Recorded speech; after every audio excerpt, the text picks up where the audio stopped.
یعنی محمد رسول اللہ کے لیے جائز ہے کہ وہ عام انسان سے، عام امتی سے مدد مانگ لے، عام امتی کو جائز نہیں ہے کہ وہ محمد رسول اللہ سے مدد مانگ لے۔ شرک کے خلاف ہم جتنی بھی بڑی سے بڑی کوئی دلیل دیں، جو مرضی کہہ لیں، اپنے پاس سے جو مرضی کہیں، جتنی بھی بڑی سے بڑی دلیلیں دیں، وہ کوئی حیثیت نہیں رکھتی۔ ہماری ساری زندگی کی عقلی دلیلیں ایک طرف اور قرآن پاک کی ایک آیت کے صرف من دون اللہ کے الفاظ ایک طرف۔ بعض لوگوں کو لگتا ہے کہ مشرکین مکہ بتوں کو پکارتے تھے، اس لیے اللہ تعالیٰ نے اپنا ایک نبی بھیجا، اللہ تعالیٰ نے قرآن نازل کیا کہ انسان بنو، بتوں کو نہ پکارو۔ لیکن یہ بات بالکل ہی 100% غلط ہے کہ وہ لوگ صرف بتوں کو پکارتے تھے، اور اللہ تعالیٰ نے قرآن بھی اس لیے نازل کیا کہ بتوں کو نہیں پکارنا۔ مسئلہ یہ ہے ہی نہیں اور مسئلہ یہ تھا ہی نہیں کہ بتوں کو پکارنا یا نہیں پکارنا۔ اصل مسئلہ یہ تھا کہ صرف اور صرف اللہ کو پکارنا ہے، بس صرف اور صرف ایک اللہ کو پکارنا ہے۔ قرآن و حدیث دونوں اس بات پر بالکل صاف واضح گواہ ہیں کہ ان مشرکین نے بتوں کو بھی پکارا، انبیاء کو بھی پکارا، فرشتوں کو بھی پکارا، جنوں کو بھی پکارا، غرض یہ کہ کوئی چیز انہوں نے اللہ تعالیٰ کے علاوہ چھوڑی نہیں جس کو انہوں نے معبود بنایا ہو۔ لیکن اللہ تعالیٰ نے یہ نہیں کہا کہ اوئے بتوں کو نہ پکارو، فرشتوں کو نہ پکارو، نہیں، اللہ تعالیٰ نے مطلق کہا کہ والذین یدعون من دونہ لا یستجیبون لهم بشیء الا کباسط کفیہ الی الماء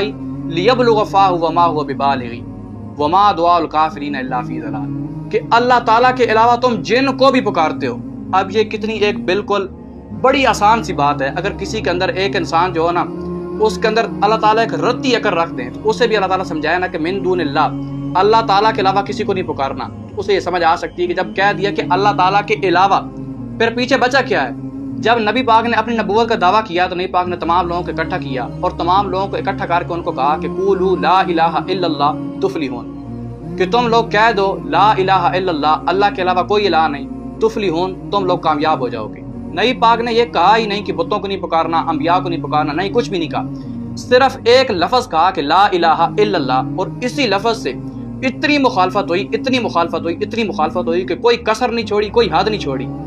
بغیرتی کی کوئی حد نہیں چھوڑی۔ نبی پاک کو تکلیفیں پہنچائیں، پتھر مارے، دندان مبارک شہید کر دیے، اتنی تکلیف ہوئی صرف ایک لفظ سے، اور وہ لفظ تھا کہ لا الہ الا اللہ۔ اس کی وجہ یہ تھی کہ وہ لوگ تھے عربی اور وہ لوگ اچھی طرح جانتے تھے کہ لا الہ الا اللہ کا کیا مطلب ہے، الہ ہوتا کون ہے۔ امن یجیب المضطر اذا دعاہ ویکشف السوء ویجعلکم خلفاء الارض االہ مع اللہ، کون ہے جو تمہاری مصیبتوں کو دور کرتا ہے، تمہیں زمین پر جانشین بناتا ہے، کیا اور بھی کوئی الہ ہے؟ یہی تو الہ ہوتا ہے نا، ان کو پتا تھا الہ کے اندر تمام چیزیں آ جاتی ہیں، کسی کو پکارنا بھی نہیں اللہ کے علاوہ، نظر و نیاز بھی نہیں دینی، عبادت کے لائق بھی نہیں سمجھنا،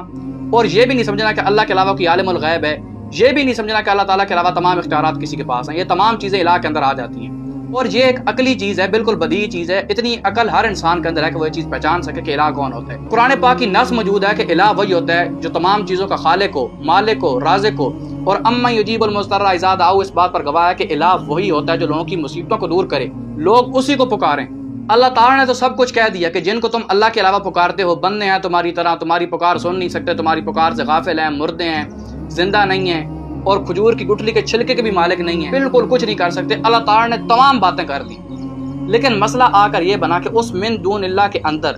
کیا بزرگ اور انبیاء بھی شامل ہیں یا صرف بت ہی شامل ہیں؟ پہلی چیز تو ہے عقلی چیز کہ عقل بالکل صاف واضح اس چیز کو مانتی ہے کہ دیکھو بھائی، جب اللہ تعالیٰ نے کہہ دیا کہ اللہ کے علاوہ کسی کو نہیں پکارنا، تو تمام دنیا کی چیزیں، کوئی چیز بھی ہو، انبیاء ہو، فرشتے ہوں، بتوں، جو بھی ہو، اللہ تعالیٰ کے علاوہ کسی کو نہیں پکارنا۔ پھر بھی اگر کسی کی عقل اتنی کام نہ کرتی ہو، کسی کو یہ چیز سمجھ نہ آتی ہو، تو بھائی قرآن پاک ہی پڑھ کے دیکھ لے۔ وَإِذْ قَالَ اللَّهُ يَا عِيسَى ابْنَ مَرْيَمَ أَأَنْتَ قُلْتَ لِلنَّاسِ اتَّخِذُونِي وَأُمِّيَ إِلَٰهَيْنِ مِن دُونِ اللَّهِ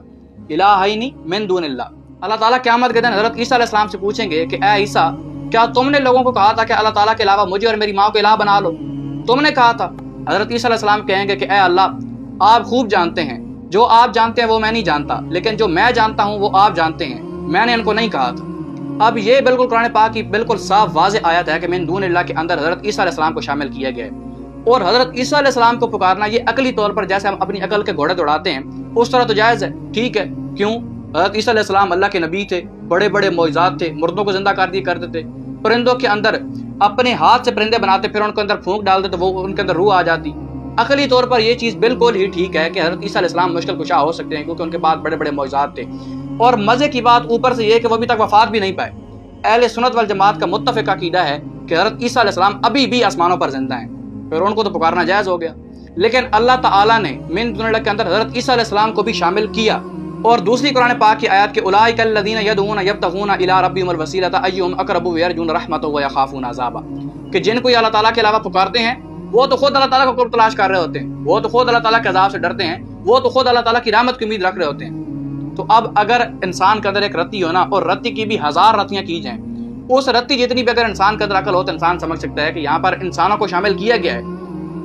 فرشتے، انبیاء اور جنوں کو یہاں پر شامل کیے گئے، بت کے علاوہ بھی کوئی چیز یہاں پر ہے، نہیں تو کیا بت امید رکھ رہا ہے اللہ تعالیٰ کی رحمت کی، بت ڈر رہا ہے اللہ تعالیٰ سے؟